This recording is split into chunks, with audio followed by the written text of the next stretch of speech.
How about we make some hummus and falafel at home today? Sounds too tricky, too tough? Not really. It is one of the simplest things you can make at home, and trust me, you guys are going to love the end product.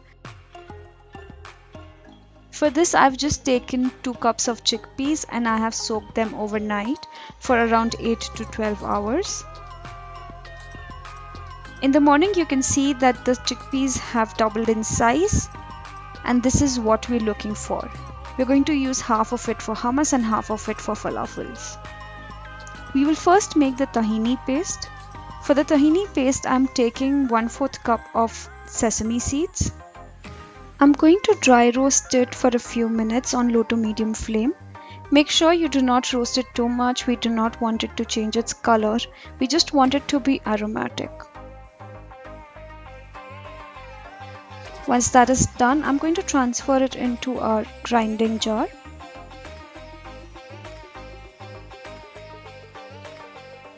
I'm going to grind it into a nice fine powder. Once our powder is ready, I am going to add olive oil into it. I'm adding 3 tablespoons of olive oil and then I'm going to grind it again into a smooth paste. So our tahini paste is ready. Now let's hop on to making our hummus. So for making our hummus, I've taken half of the chickpeas that we had soaked overnight and I have pressure cooked it really well for around 7 to 8 whistles. I'd added a pinch of Eno into it. You can add baking soda as well, but that's it. We add the chickpeas, water and Eno or baking soda into it, no salt at all. So you can see that our chickpeas are all well cooked. They have to be mushy like this. This is the right consistency. Now I'm going to add the tahini paste into it as well.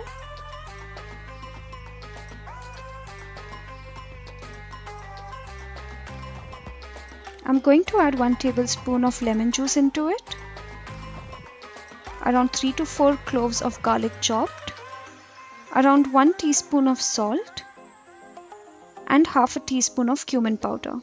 We are going to grind it all into a nice coarse mixture, and then we're going to add around 2 tablespoons of olive oil and around 4 to 5 tablespoons of Aquafaba. For people who do not know what Aquafaba is, it's just the water remains of your boiled chickpeas. So please do not throw that water away. We need that hot water over here. I'm now going to grind it all really well and our hummus is ready. You can see how creamy and fluffy this has turned out to be. It is only because of the tahini paste and the Aquafaba, so do not miss out on the Aquafaba. Do not throw that water away. And also you can adjust the Aquafaba quantity according to your hummus consistency. I've transferred the hummus into a nice bowl and I'm drizzling it up with some olive oil on the top with some red chili powder as well. And I'm just going to store it in the refrigerator till we prepare our falafels. So for our falafel, I'm going to take the other half of our chickpeas that is just soaked and not boiled, and I'm going to grind it into a nice coarse paste like this, and I'm just going to transfer it into a bowl. In the same jar, I'm going to take 1 medium-sized onion diced. Into this, I'm adding 3 green chilies finely chopped, 7 to 8 garlic pods chopped, 1 teaspoon cumin seeds, 1 teaspoon coriander powder, around 1/4 teaspoon of baking soda or Eno,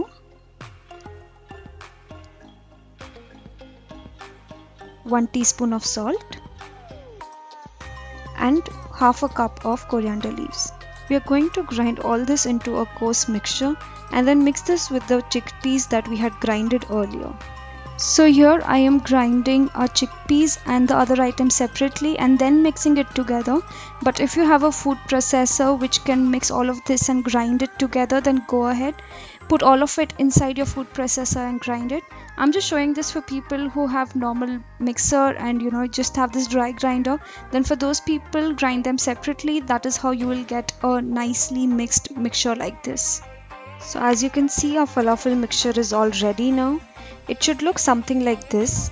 It should all come together. And once you have this consistency, we're going to make our falafels. For this, I'm just going to take small balls of falafel mixture, roll it up and then press it into a small patty. I'm just going to repeat the same procedure with other falafels as well. And then make all of it and keep it in a separate plate. So we're done with making all our falafel patties, and then now we're just going to start frying them. For this, make sure that our oil is hot. Just to check, put a little piece of your falafel mixture and see if it comes up like this. Once we know that our oil is hot, we'll start putting all our falafels. Make sure the flame is on high, because as soon as you put falafels, the temperature of the oil is going to start decreasing. So we do not want the oil to become cold. Also make sure that you do not overcrowd the pan. Make sure you just add little falafels at a time so that they do not stick to each other. After 2 to 3 minutes, we are going to reduce the flame to low to medium flame, so that now we can cook the falafels from within and they do not remain raw from inside. Remove the falafels once they are nicely cooked and they have turned brown like this.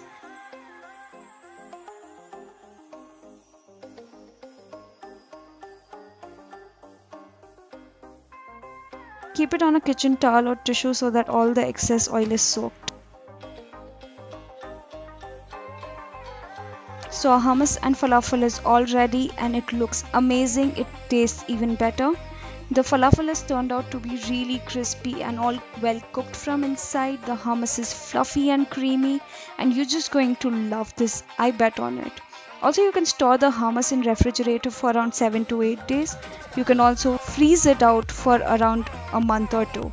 So go ahead, make your hummus and falafel and let me know in the comment section below as to how it turned out for you.